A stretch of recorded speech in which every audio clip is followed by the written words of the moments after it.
കളിയിക്കാവിള കൊലപാതകം മുൻകൂട്ടി ആസൂത്രണം ചെയ്ത് നടപ്പാക്കിയത് എന്ന് തമിഴ്നാട് പോലീസ്.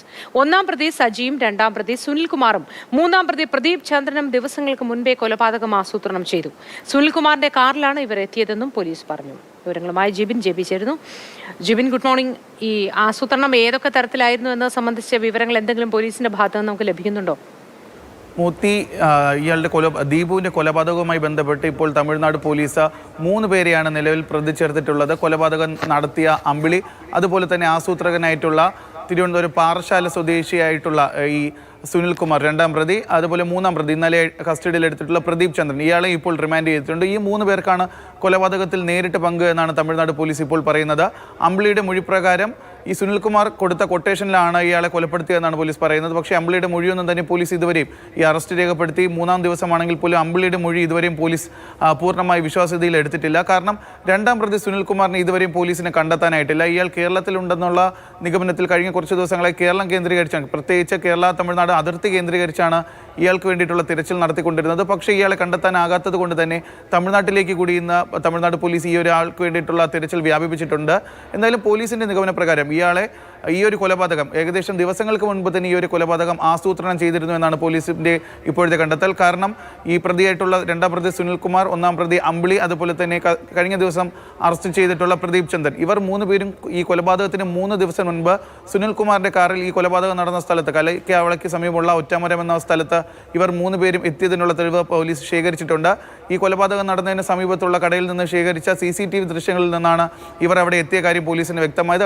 അതുകൊണ്ട് തന്നെയാണ് എന്തിനാണ് ഈ കൊലപാതകം നടന്നു എന്നുള്ള കാര്യത്തിൽ പോലീസ് വ്യക്തത തേടുന്നതിന് വേണ്ടിയിട്ടാണ് ഇപ്പോൾ ഈ ഒരു സുനിൽകുമാറിൻ്റെ വേണ്ടിയിട്ടുള്ള തിരച്ചിൽ ആരംഭിച്ചിരിക്കുന്നത്. മറ്റൊരു കാര്യമെന്ന് പറയുമ്പോൾ ഈ സുനിൽകുമാറിൻ്റെ മിസ്സിങ്ങുമായി ബന്ധപ്പെട്ട് സുനിൽകുമാറിൻ്റെ ഒരു സുഹൃത്ത് പാറശാലയിൽ സർവീസ് സെൻറ്റർ നടത്തുന്ന ഒരു മണികണ്ഠനെയും, അതുപോലെ തന്നെ സുനിലിൻ്റെ ഫാർമസ്യൂട്ടിക്കൽ സ്ഥാപനത്തിലെ ഒരു ബിസിനസ് പാർട്ട്ണറെ ഇന്നലെ പോലീസ് കസ്റ്റഡിയിൽ എടുത്തിരുന്നു. പക്ഷേ ഇവർക്ക് ഈ കൊലപാതകത്തിൽ നേരിട്ട് പങ്കില്ല എന്നാണ് ഇപ്പോൾ പോലീസ് പറയുന്നത്. അതുകൊണ്ട് തന്നെ ഇവരെ കസ്റ്റഡിയിൽ നിന്ന് ഉടൻ വിടുമെന്ന് നമുക്ക് അറിയാൻ സാധിക്കുന്നുണ്ട്.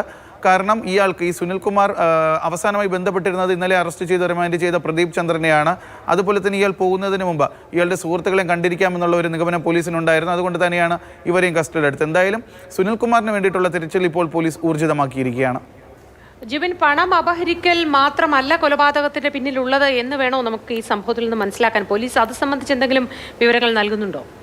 മൂത്തി ഈ ഒന്നാം പ്രതിയായിട്ടുള്ള സജി എന്ന അമ്പിളിയുടെ മൊഴിപ്രകാരമാണെന്നുണ്ടെങ്കിൽ ഈ പണം അപഹരിക്കാൻ വേണ്ടിയിട്ട് ഇയാൾ നൽകിയ കൊട്ടേഷൻ, അതായത് ഈ കണ്ടെത്താനുള്ള രണ്ടാം പ്രതിയായിട്ടുള്ള സുനിൽകുമാർ നൽകിയ കൊട്ടേഷനാണെന്നാണ് അമ്പിളി നിരന്തരമായിട്ടുള്ള ചോദ്യം ചെയ്യലൊക്കെ തന്നെ പോലീസിൻ്റെ അടുത്ത് ആവർത്തിച്ചു കൊണ്ടിരിക്കുന്നത്. പക്ഷേ പോലീസ് ഇത് വിശ്വാസ്യതയിൽ എടുത്തിട്ടില്ല.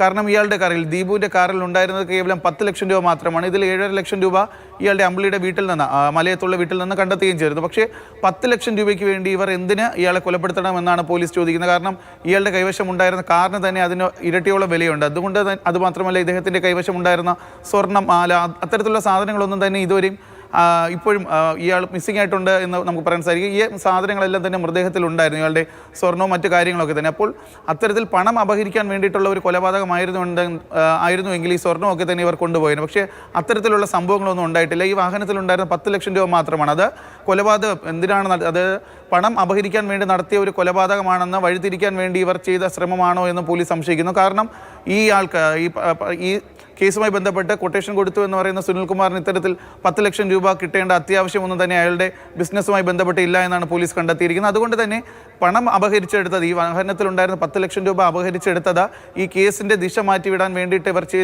ആസൂത്രണം ചെയ്തതെന്നാണ് പോലീസിൻ്റെ ഇപ്പോഴത്തെ നിഗമനം. അതുകൊണ്ട് തന്നെയാണ് ഈ അമ്പിളിയുടെ മൊഴി ഇതുവരെയും പോലീസ് വിശ്വാസ്യതയിൽ എടുത്തിട്ടില്ല എന്നും പറയുന്നത്. ഈ സുനിൽകുമാറിന് വേണ്ടിയിട്ടുള്ള തെരച്ചിൽ ഇപ്പോൾ പോലീസ് ഊർജിതമാക്കിയിരിക്കുന്നത് അതുകൊണ്ടാണ്. അതായത് അമ്പിളിയുടെ മൊഴി മാത്രമാണ് ഇപ്പോൾ പോലീസിൻ്റെ കൈവശമുള്ളത്. പോലീസിൻ്റെ ഭാഗത്തു നിന്നുള്ള നിഗമനങ്ങളൊക്കെ തന്നെ ശരിയായി കണക്ക് കൂട്ടണമെങ്കിൽ ഈ സന്തോഷ് കുമാറിനെ കൂടി കസ്റ്റഡിയിൽ എടുക്കണം. സന്തോഷ് കുമാർ കൂടി എന്തിനാണ് ഈ കൊലപാതകം നടത്തിയതെന്ന് പോലീസിന് വ്യക്തമായ തെളിവുകളോടുകൂടി ഈ കോടതിയിൽ റിപ്പോർട്ട് ഹാജരാക്കണമെന്നുണ്ടെങ്കിൽ സുനിൽകുമാറിനെ കൂടി കണ്ടെത്തിയേ മതിയാവൂ. എന്നാൽ മാത്രമേ പണത്തിന് വേണ്ടിയായിരുന്നു അതോ മറ്റെന്തെങ്കിലും ലക്ഷ്യമുണ്ടോ എന്ന് കൂടി മനസ്സിലാക്കാൻ സാധിക്കുകയുള്ളൂ. ശരി ജിബിൻ.